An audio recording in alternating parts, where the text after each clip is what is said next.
Welcome to our daily classes.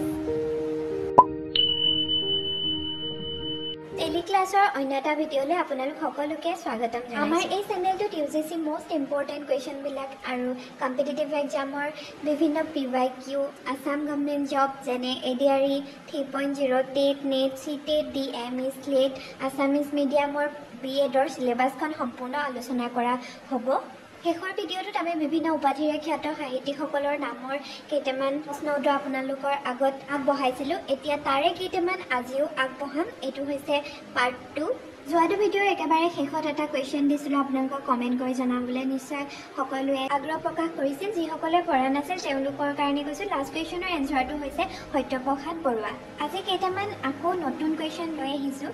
অসমীয়া সাহিত্য জগতৰ বিভিন্ন উপাধিৰে খ্যাত কেইজনমান ব্যক্তিৰ নাম আৰু বিশেষকৈ এই কুৱেশ্যনকেইটা তুলি আনিছোঁ বিভিন্ন ধৰণৰ পৰীক্ষাত অহা। প্ৰথমটো কুৱেশ্যন হৈছে অসমীয়া সাহিত্য জগতৰ জননায়ক বুলি কাক কোৱা হয়? উত্তৰ হৈছে দেৱেশ্বৰ শৰ্মা।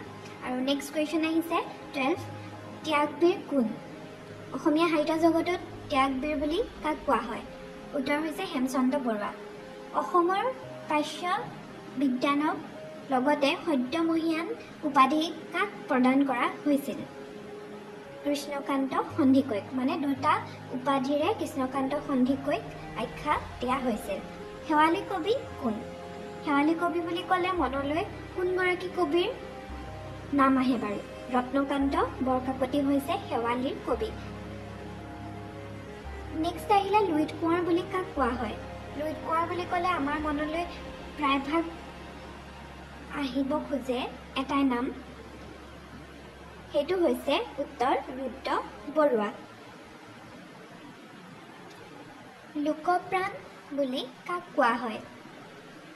লোকপ্ৰাণ কোন? মতিৰাম বৰা হৈছে লোকপ্ৰাণ। 17 নম্বৰ কুৱেশ্যন, লোকবন্ধু বুলি কাক কোৱা হয়?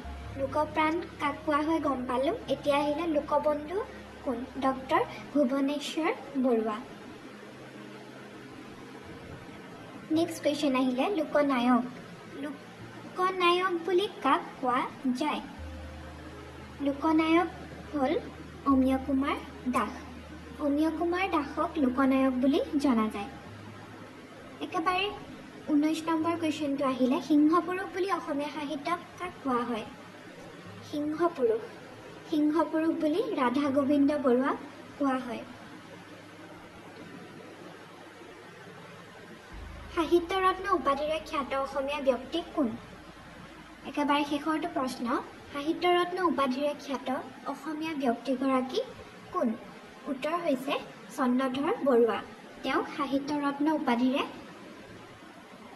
জনা যায়। ৰঙাজীয়া কবি উপাধিৰে খ্যাত অসমীয়া ব্যক্তিগৰাকী কোন? একেবাৰে শেষৰ এটা কুৱেশ্যন আপোনালোকৰ আগত আগবঢ়াইছোঁ।